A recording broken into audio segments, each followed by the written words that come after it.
ഒരു നിമിഷം ഒന്ന് കണ്ണടച്ചാലോചിച്ചു നോക്കൂ. ഇന്ത്യൻ സിനിമയുടെ ചരിത്രത്തിലെ തന്നെ ഏറ്റവും മാന്ത്രികമായ ആ പ്രണയഗാനം, തലമുറകൾ ഏറ്റുപാടിയ വരികൾ. എക് ലഡ്കി കോ ദേഖാ തോ ഐസാ ലഗാ. കേൾക്കുമ്പോൾ ഹൃദയം നിറഞ്ഞു പോകുന്ന ഈ പ്രണയകാവ്യം പിറന്നതിന് പിന്നിലെ കഥയാണ് നമ്മൾ ഇന്ന് പരിശോധിക്കുന്നത്. ആഡംബരപൂർണമായ ഏതെങ്കിലും സ്റ്റുഡിയോയിലിരുന്ന റിലാക്സ് ചെയ്ത് എഴുതിയതല്ലായിരുന്നു ഇത്. മറിച്ച് ഇന്ത്യൻ സിനിമയിലെ ഏറ്റവും വലിയ ജീനിയസുകളിൽ ഒരാളായ ജാവേദ് അക്തർ തന്റെ കരിയറിലെ തന്നെ ഏറ്റവും ഭയാനകമായ നിമിഷത്തിലൂടെ കടന്നുപോയപ്പോൾ ഉണ്ടായതാണിത്. മനസ്സിലായില്ല അല്ലേ? അതെ, ഈ സിനിമയിൽ നിന്ന് തന്നെ ഇപ്പോൾ വലിച്ചെറിയും, സിനിമാ ലോകത്തിന് മുന്നിൽ താൻ വൻ നാണക്കേടിലാകും എന്ന ഭയം അദ്ദേഹത്തിന്റെ തൊണ്ടയിൽ കുരുങ്ങി നിന്ന ആ മണിക്കൂറുകളിൽ വണ്ടി ഓടിച്ചു കൊണ്ടുപോകുമ്പോൾ ജീവൻ രക്ഷിക്കാൻ വേണ്ടി മാത്രം പിറന്നു വീണ ഒരു ഗാനമായിരുന്നു അത്. സംവിധായകൻ വിധു വിനോദ് ചോപ്രയ്ക്കും സാക്ഷാൽ RD ബർമനും സിനിമയിൽ ഇങ്ങനെ ഒരു പാട്ട് വേണ്ടായിരുന്നു എന്നതായിരുന്നു. എന്നാൽ ഒരൊറ്റ മനുഷ്യന്റെ വാശി 90കളിലെ ബോളിവുഡിന്റെ ചരിത്രം തന്നെ മാറ്റിമറിച്ചു. ഒരു ഇതിഹാസ ഗാനത്തിന് പിന്നിലെ അവിശ്വസനീയമായ ആ സർഗാത്മക പോരാട്ടവും, മരണവക്കിൽ നിന്ന് ഒരു സംഗീത ഇതിഹാസം നടത്തിയ വിസ്മയിപ്പിക്കുന്ന തിരിച്ചുവരവും അറിയണമെങ്കിൽ ഈ വീഡിയോ നിങ്ങൾ അവസാനം വരെ നിർബന്ധമായും കാണുക. നമ്മൾ സംസാരിക്കുന്നത് 1990കളുടെ തുടക്കത്തിലെ ബോളിവുഡിനെ കുറിച്ചാണ്. ഹിന്ദി സിനിമാ സംഗീതത്തിന്റെ ചരിത്രത്തിലെ ഏറ്റവും ഇരുണ്ട ഒരു കാലഘട്ടമായിരുന്നു അത്. എവിടെ നോക്കിയാലും ഇരട്ടപ്പേരുകളും അർത്ഥശൂന്യമായ വരികളും അശ്ലീല ചുവയുള്ള പദങ്ങളും കുത്തി നിറച്ച നിലവാരമില്ലാത്ത പാട്ടുകൾ കൊണ്ട് മാത്രം ഹിറ്റടിക്കാൻ ശ്രമിച്ച സമയം. കവിതയും ആഴമുള്ള വരികളും സിനിമാ ലോകത്തു നിന്ന് പൂർണ്ണമായി പടിയിറങ്ങിപ്പോയ അവസ്ഥ. ഈ ഒരു പ്രതിസന്ധി ഘട്ടത്തിലാണ് സംവിധായകൻ Vidhu Vinod Chopra 1942 A love story എന്ന ചിത്രം പ്ലാൻ ചെയ്യുന്നത്.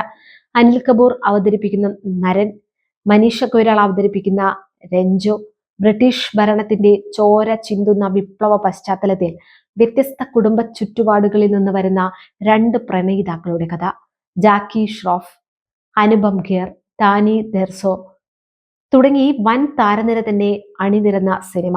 ഈ ചിത്രത്തിന്റെ സംഗീതത്തിനായി വിധു വിനോദ് ചോപ്ര സമീപിച്ചത് മറ്റാരെയുമല്ല, ഇന്ത്യൻ സംഗീത ലോകത്തെ ഇതിഹാസം രാഹുൽ ദേവ് ബർമൻ എന്ന RD ബർമനെ. എന്നാൽ അപ്പോഴേക്കും ഇൻഡസ്ട്രിയുടെ അവസ്ഥ എന്തായിരുന്നെന്നറിയാമോ? ബോളിവുഡ് എന്ന മായാലോകത്തിന്റെ ക്രൂരമായ മറ്റൊരു മുഖം ഇവിടെ കാണാം. കുറച്ചു സിനിമകൾ തുടർച്ചയായി പരാജയപ്പെട്ടതോടെ ഒരു കാലത്ത് സംഗീത ലോകം അടക്കിവാണ പഞ്ചം തായെ ഇൻഡസ്ട്രി ഒന്നടങ്കം എഴുതി തള്ളി. പരാജയപ്പെട്ടാൽ എല്ലാവരും കുറ്റപ്പെടുത്തും, ജയിച്ചാൽ അർഹതയില്ലാത്തവർ പോലും ക്രെഡിറ്റ് അടിച്ചു മാറ്റും. ഈ ഒരു കൊടും യാഥാർത്ഥ്യത്തിന് ഇരയായി ബർമൻ ഒതുങ്ങി നിന്ന സമയം. ഇവിടെയാണ് ജാവേദ് അക്തർ ഗാനരചയിതാവായി എത്തുന്നത്. ബർമന്റെ കടുത്ത ആരാധകനായ ജാവേദ് അക്തറിന് അറിയാമായിരുന്നു ഈ സിനിമ ബർമന് ഒരു കരിയർ റീഎൻട്രി മാത്രമല്ല, തന്റെ പ്രതിഭ ലോകത്തിനു മുന്നിൽ വീണ്ടും തെളിയിക്കാനുള്ള അവസാന പോരാട്ടമാണെന്ന്. എന്നാൽ തുടക്കത്തിൽ തന്നെ ഒരു വൻ പ്രശ്നം ഉയർന്നു വന്നു.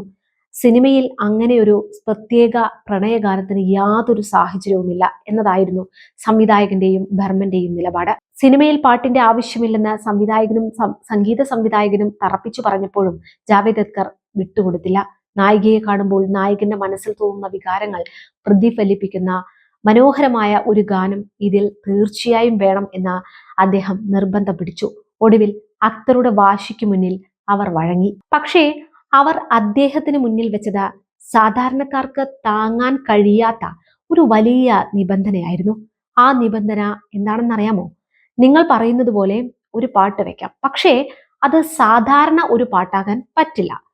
ഇന്ത്യൻ സിനിമ ഇതുവരെ കേൾക്കാത്ത അത്രമേൽ അസാധാരണവും വിസ്മയിപ്പിക്കുന്നതുമായ ഒന്നായിരിക്കണം. തീരുമാനമെടുത്തത് ഒരു ശനിയാഴ്ചയായിരുന്നു. സിനിമയിലെ രംഗം എങ്ങനെയായിരിക്കുമെന്ന കൃത്യമായ ധാരണയില്ല, ട്യൂണില്ല, മീറ്ററുമില്ല. ശൂന്യമായ ഒരു ക്യാൻവാസ് മാത്രമാണ് അക്തറുടെ കയ്യിലുള്ളത്. മീറ്ററിംഗ് കഴിഞ്ഞ് വീട്ടിലെത്തിയ ജാവേദ് അക്തർ തന്റെ മറ്റു തിരക്കുകളിലേക്ക് പോയി. തുടർന്ന് സംഭവിച്ചത് ഒരു വൻ അബദ്ധമാണ്. അദ്ദേഹം ഈ പാട്ട് എഴുതേണ്ട കാര്യത്തെക്കുറിച്ച് പൂർണ്ണമായി മറന്നുപോയി. അങ്ങനെ ദിവസങ്ങൾ കടന്നുപോയി. ബുധനാഴ്ച ഉച്ച കഴിഞ്ഞ് RD ബർമന്റെ സഹായി ജാവേദ് അക്തറെ ഫോണിൽ വിളിക്കുന്നു. സാബ്, വൈകുന്നേരം 4 മണിക്ക് ബർമൻ സാബിന്റെ വീട്ടിൽ മീറ്റിംഗ് ഉണ്ട്, പാട്ടിന്റെ വരികളുമായി താങ്കൾ എത്തണം. ആ ഫോൺ കോൾ വന്ന നിമിഷം ജാവേദ് അക്തറുടെ തലച്ചോറിലൂടെ ഒരു മിന്നൽ പാഞ്ഞുപോയി. സമയം നോക്കുമ്പോൾ ഉച്ച കഴിഞ്ഞ് 3 മണി. മീറ്റിംഗിന് നീ വെറും 1 മണിക്കൂർ മാത്രം ബാക്കി. അങ്ങോട്ട് ചെന്നാൽ ആരെല്ലാമാണ് ഇരിക്കുന്നത്?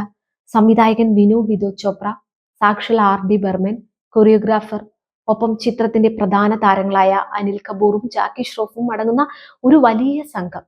അവിടെയാണ് കാര്യങ്ങളുടെ ഭീകരത അദ്ദേഹം തിരിച്ചറിഞ്ഞത്. താൻ ഒന്നും എഴുതിയിട്ടില്ലെന്നും അവിടെ ചെന്ന് പറഞ്ഞാൽ എന്തായിരിക്കും അവസ്ഥ? സിനിമാ മേഖലയിലെ ഇത്രയും വലിയ പ്രമുഖർക്ക് മുന്നിൽ താൻ പരാജയപ്പെടില്ലേ? തനിക്ക് എന്തു ചെയ്യണമെന്ന് അറിയില്ലായിരുന്നു. വല്ലാത്ത നാണക്കേടാകും ഉണ്ടാകാൻ പോകുന്നതെന്ന് തനിക്ക് തോന്നിയതായും പിന്നീട് ജാവേദ് അഖ്തർ വെളിപ്പെടുത്തുകയുണ്ടായി. ഈ നിമിഷത്തിൽ സിനിമയിൽ നിന്ന് തന്നെ പുറത്താക്കുമോ എന്ന അതിഭീകരമായ ഭയം അദ്ദേഹത്തെ വേട്ടയാടാൻ തുടങ്ങി. മനസ്സ് മരവിച്ചുപോയ ആ നിമിഷത്തിൽ ഭയവും അപമാനഭാരവും നെഞ്ചിലേറ്റി അദ്ദേഹം കാറെടുത്ത മീറ്റിംഗിലേക്ക് പാഞ്ഞു. മുംബൈയിലെ തിരക്കേറിയ റോഡിലൂടെ സ്റ്റിയറിംഗ് തിരിച്ച് അതിവേഗം വണ്ടി ഓടിക്കുമ്പോഴും ജാവേദ് അഖ്തറുടെ തലയ്ക്കുള്ളിൽ ചിന്തകളുടെ ഒരു അഗ്നിപർവ്വതം പുകയുകയായിരുന്നു. 1/4 മണിക്കൂർ, അരമണിക്കൂർ സമയം അതിവേഗം മുന്നോട്ട് പായുന്നു. ഭയം അതിന്റെ പാരമ്യത്തിലെത്തിയ ആ ഡ്രൈവിങ്ങിനിടയിലാണ് ഒരു മാസ്റ്റർ സ്ട്രോക്ക് ഐഡിയ അദ്ദേഹത്തിന്റെ മനസ്സിലേക്ക് മിന്നൽ പോലെ വന്നു വീഴുന്നത്.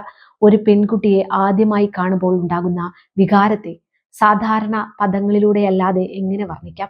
ഉപമകൾ മാത്രം ഉപയോഗിച്ച് ഒരു മുഴുവൻ പാട്ട് എഴുതിയാലോ? ലോക സിനിമാ ചരിത്രത്തിൽ തന്നെ ആരും പരീക്ഷിക്കാത്ത തികച്ചും വിപ്ലവകരമായ ഒരു ആശയം.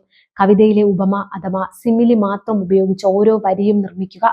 ആ ഡ്രൈവിങ്ങിനിടയിൽ അദ്ദേഹത്തിന്റെ മനസ്സിൽ ആദ്യത്തെ വരി കുറിക്കപ്പെട്ടു, എക് ലഡ്കി കോ ദേഖാ തോ ഐസാ ലഗാ. തുടർന്ന് അക്തറുടെ പല ഉപകങ്ങളുടെ ഒരു പ്രവാഹം തന്നെ ഒഴുകിയെത്തി. വിരിയുന്ന താമര പോലെ, പൂക്കുന്ന റോസാപ്പൂ പോലെ, പ്രഭാതത്തിലെ സൂര്യകിരണം പോലെ, പൂന്തോട്ടത്തിലെ മാൻകുട്ടി പോലെ, ചന്ദനത്തിരിയുടെ സുഗന്ധം പോലെ എല്ലാം ഒന്നൊന്നായി മനസ്സിൽ കോർത്തിണക്കപ്പെട്ടു. 4 മണിക്ക് കൃത്യമായി ബർമന്റെ സ്റ്റുഡിയോയിലേക്ക് അക്തർ ഓടിക്കയറി.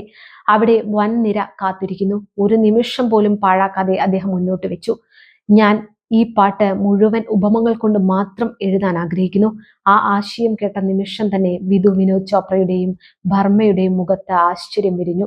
തുടർന്ന് ജാവേദ് അഖ്തർ വരികൾ ചൊല്ലിക്കൊടുത്തു. വരികൾ കേട്ട ഉടൻ തന്നെ RD ബർമൻ തന്റെ നോട്ട്ബുക്കിൽ അത് അപ്പടി എഴുതിയെടുത്തു.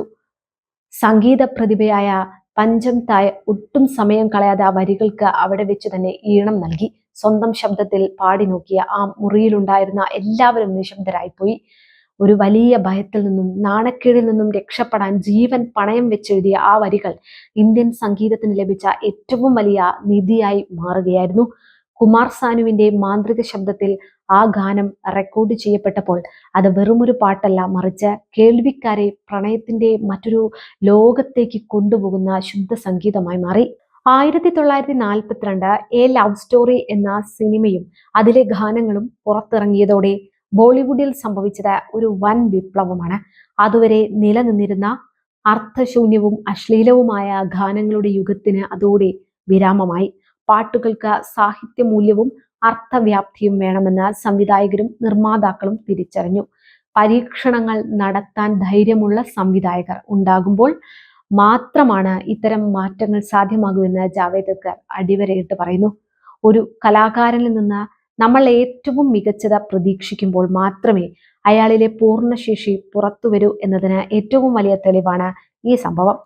അവഗണിക്കപ്പെട്ട ഒരു വലിയ ജീനിയസിന് നൽകിയ ഏറ്റവും മഹത്തായ ആദരവായി മാറി ആ ഗാനം. ഇന്ന് നമ്മൾ കേൾക്കുന്ന പാട്ടുകളിലേക്ക് ഒന്ന് തിരിഞ്ഞു നോക്കൂ. ഉപമകളും വരികളും ആഴവും കൊണ്ട് ഈ ഗാനത്തിന് ഇത്രയധികം ആയുസ് നൽകാമെന്ന് തെളിയിച്ച ഒരു ചരിത്രമാണിത്. ഇനി നിങ്ങളോടൊരു ചോദ്യം, എക് ലഡ്കി കോ ദേഖാ തോ ഐസാ ലഗാ പോലെ ഇന്നത്തെ തലമുറയിലും നിങ്ങളുടെ ഹൃദയത്തെ എത്രയധികം സ്പർശിച്ച മറ്റൊരു പ്രണയഗാനം ഏതാണ്? നിങ്ങളുടെ പ്രിയപ്പെട്ട ആ ഗാനം ഏതാണെന്ന് താഴെ കമന്റ് ബോക്സിൽ രേഖപ്പെടുത്തുമല്ലോ.